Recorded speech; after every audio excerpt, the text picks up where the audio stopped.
அஸ்ஸலாமு அலைக்கும் வரஹ்மத்துல்லாஹி வபரகாத்துஹு.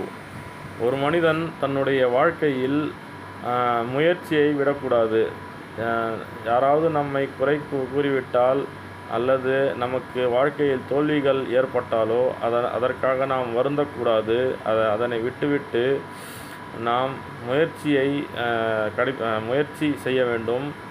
விடாமுயற்சி தான் வெற்றியை கொடுக்கும். ஆகவே நாம் எதை செய்ய வேண்டும் என்பதை முதலில் முடிவு செய்ய வேண்டும். அதன் பிறகு அந்த செயலிற்காக நாம் முயற்சியை மேற்கொள்ள வேண்டும். அந்த முயற்சி விடாமுயற்சியாக இருக்க வேண்டும். ஆகவே அதனால்தான் நமக்கு வெற்றி ஏற்படுகின்றது. பின்னர் நம்மை குறை கூறுபவர்கள் நம்மை குறை கூற மாட்டார்கள், நம்மை புகழ்வார்கள். ஆகவே நாம் முயற்சியை மேற்கொள்வோமாக. ஆமீன்.